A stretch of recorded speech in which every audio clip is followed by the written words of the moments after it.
Salut à tous. Aujourd'hui, on se retrouve pour la réalisation d'un nouveau bricolage.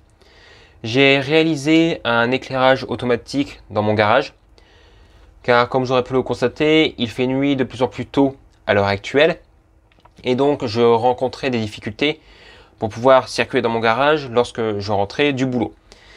Encore pour entrer le véhicule, ça allait plutôt convenablement. Les lumières, les éclairages de ma voiture permettaient de me guider et j'arrivais à rentrer sans trop d'encombre.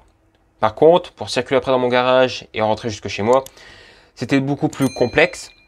De ce fait, j'ai eu l'idée d'essayer d'automatiser l'éclairage de telle façon à ce que lorsque la porte de garage s'ouvre, la lumière s'allume et lorsque la porte de garage se ferme, l'éclairage s'éteint. Là, on est vraiment sur une réalisation ultra basique. J'essaierai de faire évoluer l'installation dans le futur, où je ferai une vidéo dédiée bien entendu, avec capteur de luminosité, etc., etc. De telle façon à avoir un système qui soit complètement opérationnel et qui ne s'allume pas lorsqu'il fait clair à l'extérieur. Le matos nécessaire dans ce cas-ci va être excessivement simple. Dans un premier temps, un capteur inductif, donc il va détecter tout ce qui est ferraille. Donc ma porte de garage étant constituée d'aluminium mais ayant des parties métalliques, ça va être parfait dans notre cas. Ce capteur, je ne l'ai pas payé, je l'ai récupéré lors d'un stage il y a quelques années maintenant. Pour expliquer brièvement, en fait, tous les capteurs avaient pris l'eau. Il y avait une inondation dans une cave, dans une usine. Le patron avait demandé de changer tous les capteurs de telle façon à repartir tout sur du neuf et d'éviter des défaillances dans le futur. Moi, j'en ai récupéré quelques-uns et il s'avère que même après quelques années, ils fonctionnent encore. Moi, ça m'arrange, ça me fait des capteurs gratuits. En plus, c'est pas de la merde, c'est quand même des produits de bonne qualité. Voilà rapidement le circuit. Donc ça, on a déjà un câblage qui nous a donné. Donc c'est parfait, je vais pouvoir directement mettre mon relais entre la bande 4 et la bande 3. Voilà les références. Alimentation 10 à 36 volts continue. Donc moi, j'ai l'alimenteur 12 volts, c'est parfait. On aura une distance de détection qui est aux alentours de 8 mm. Donc moi, de toute manière, je vais le mettre relativement proche à la porte de garage. Et ensuite, on a tout plein d'autres informations dessus. Je vous laisse faire pause dans tous les cas. On a également une petite loupiote qui nous indique si la sortie est active ou non. Donc c'est toujours pratique à avoir. Voilà pour la reste des références. Je vous laisse faire pause si vous le souhaitez. Ensuite, je vais avoir besoin d'un relais. Donc relais 12 volts, DC, tout ce qui est plus basique. Je vais également venir mettre quelques borniers pour l'alimentation électrique, pour accorder le capteur dessus, pour la partie de 230 secteurs. Je vais également utiliser un PCB. Donc il faudra que je le recoupe à bonne dimension. Et le tout sera mis dans une boîte de dérivation 80 par 80. L'objectif est que ce soit fonctionnel, pas forcément très esthétique. Là, j'ai pas mal de galères en ce moment, ça me fait chier. Honnêtement, je bricole ça un petit peu à l'arrache et j'essaie de vous en faire profiter. Je réalise tout ça en time-lapse, principalement à la réalisation du PCB, et on se retrouve une fois cela installé.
De retour. Donc le circuit est réalisé. Bon, il tient sur un tout petit PCB, rien de très extraordinaire. Concernant la circuiterie, c'est excessivement simple. De toute manière, le schéma reprend celui qui est indiqué ici sur le capteur pour tout ce qui est partie commande. Donc j'ai bien mon alimentation ici, L+, qui arrive du bornier ici de plus. Là, le plus, je vais le décerner sur ma bande plus qui va être sur le capteur. Ensuite, j'ai mon 4 qui va être là, le relais.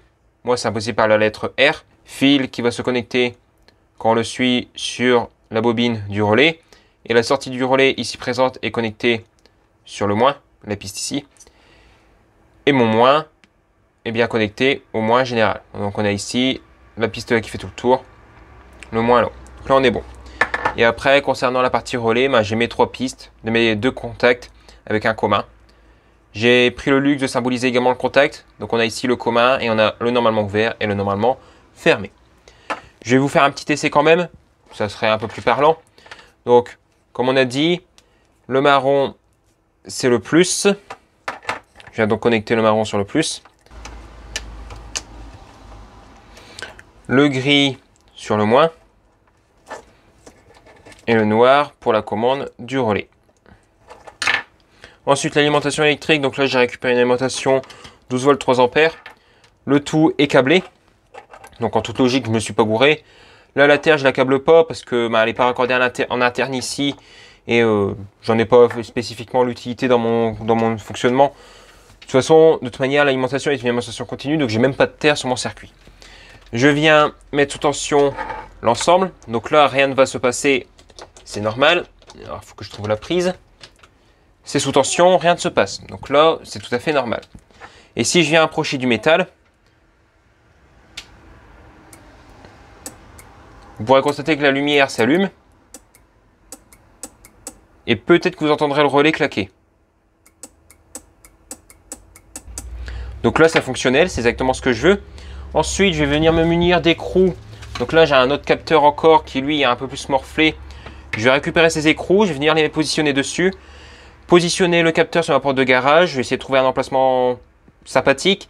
Potentiellement également percer le support, le châssis de la porte de garage. Je vais être obligé, je pense, dans tous les cas. Et ajuster la distance en fonction. Donc maintenant, je vais installer tout ça dans mon garage. J'ai bien entendu mettre tout ça dans la fameuse boîte Plexo.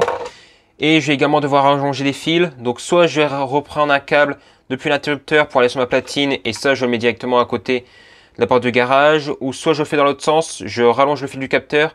Et ça, je le laisse à côté de l'interrupteur de la porte du garage.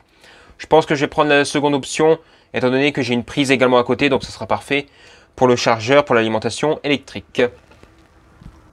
De retour dans mon garage et devant ma porte de garage. Donc je suis venu installer le capteur juste là. J'ai fait une petite bidouille, on en reparle juste après plus en détail. Avant, je vous montre un petit peu l'installation. Je suis venu passer le câble juste au-dessus et le tout est raccordé dans la boîte juste là au-dessus de la porte. Je suis venu également avec le câble d'alimentation de l'éclairage juste là. C'est passé à l'arrache pour l'instant. Je fais ça un soir, donc c'est juste pour dire que ça fonctionne et que je ne sois plus emmerdé après. C'est un bricolage, donc c'est à partir du moment où ça fonctionne, moi ça me va. Par la suite, je fais un vrai truc avec le câble bien accroché sur le mur, vraiment un truc propre, comme il se doit, pour pouvoir que ça puisse fonctionner convenablement avec détecteur de luminosité, tout le travail, vraiment un truc complet sur le système. Ici, j'ai l'alimentation qui passe comme ça à l'arrache. Je vous dis, c'est un bricolage. Donc, c'est juste pour dire que ça fonctionne. Et je vais la brancher ici sur une prise.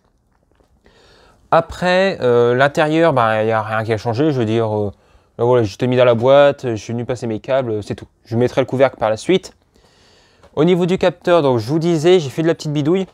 Déjà, je suis venu percer le rail qui est la plaque de métal qui permet d'écarter les rails de la porte. C'est une porte sectionnelle. Je suis venu mettre le capteur là. Avant, j'ai vérifié s'il ne dérangeait pas cet emplacement-là.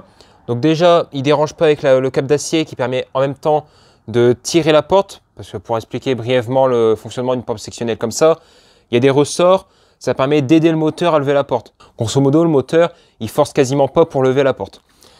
Ici, donc, on a le capteur. Malheureusement, quand je le mettais donc proche de ce montant ici, j'avais des faux positifs avec les autres parties de la porte sectionnelle. Parce qu'à chaque fois, ça passe dans cet emplacement-là et ça faisait un clignotement du capteur. Donc j'ai dû abandonner cette idée de directement utiliser le métal de la porte et je suis venu percer un trou dans ce fameux métal. J'ai taraudé le trou en question avec un tarot maison. Donc c'est exactement le même boulon, sauf que j'ai passé un coup de lime de telle façon à ce que avec la visseuse, donc visseuse directement sur la tête, ça puisse prendre dedans et que ça me fasse un taraudage maison. Ensuite, comme j'ai pu voir que ça n'allait pas avec ça, parce que ma vis n'était pas en face du capteur, parce que je me suis un peu gouré dans mes mesures, je suis venu tout simplement mettre des rondelles. Alors, je vais vous mettre un peu d'éclairage pour que vous voyez mieux. Voilà, je suis venu mettre des rondelles, la mise au point, parfait. Donc je suis venu de mettre des rondelles, de telle façon à déporter un petit peu le métal pour que lui, le capteur inductif, puisse détecter que j'ai bien mon truc en face. Donc là, ça fonctionne. Je vais vous faire une petite démonstration. Donc je vais vous lever la porte de garage, là l'éclairage il est allumé, donc ça ne changera strictement rien. Je vous ferai une démonstration après dans les vraies conditions. Mais là, fiez-vous principalement à la lumière qui est là. Là, quand c'est allumé, ça veut dire que l'éclairage il est éteint. Et quand c'est éteint, l'éclairage s'allume. C'est juste que c'est inversé, le contact il est inversé pour le fonctionnement à l'heure actuelle de l'installation. Donc là, ça c'est bien éteint. Et ça ne va pas se réallumer comme vous pourrez le constater. Donc la porte sectionnelle se lève, hein, il n'y a aucun problème là-dessus.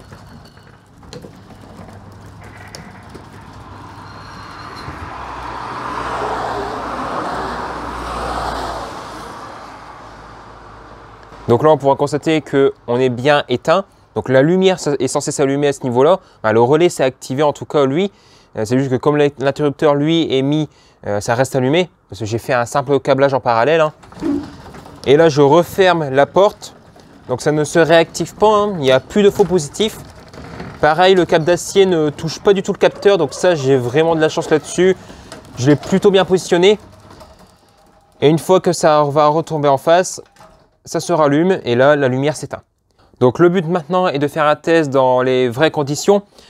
Donc pour cela, j'ai ici mon interrupteur. Je suis venu mettre le câble à l'arrache en dessous avec toujours mon fameux détecteur de courrier. Et ici, quand je vais appuyer dessus, ben, ça s'éteint. Donc là, j'ai encore une lumière dans le fond qui s'allume. Je vais l'éteindre également. Je vais appuyer sur le bouton et on va se mettre en face du capteur. Donc là, je suis devant le capteur. On ne voit que la lumière orange parce que ben, on est dans le noir total. Je vais ouvrir la porte du garage et vous allez voir la lumière orange va s'éteindre et la lumière du garage va s'allumer. Je vous fais la petite démonstration. Elle s'est éteinte. La lumière du garage s'est allumée. J'éteins. Ben, j'arrête la porte. Je la redescends. Et la lumière s'éteint bien. Donc ça fonctionne exactement comme je voulais. C'est juste un petit bricolage comme ça à l'arrache. C'est juste pour dire que ça fonctionne. Pour dire que je sois tranquille pendant les prochains jours. Là, au moins, on est bon. Pour une V1, c'est exactement ce que je voulais. Ça ne sert à rien que je fasse durer la vidéo plus longtemps ici. Pour un bricolage, normalement, c'est pas censé durer longtemps. Si jamais vous avez des questions, n'hésitez pas à les mettre en commentaire de la vidéo. J'essaierai de répondre du mieux que je peux. Si vous avez également des suggestions d'amélioration pour les futurs V2, V3 que je pourrais faire, n'hésitez pas. Toutes les améliorations sont bonnes à prendre. Si jamais cette vidéo vous a plu, n'hésitez pas à la partager, à la commenter et à mettre un petit like. Ça m'aide énormément. Et si cela n'est pas déjà fait, vous pouvez vous abonner avec le bouton qui va apparaître à l'écran. Vous êtes nombreux à ne pas être abonnés, donc c'est gratuit, faites-le.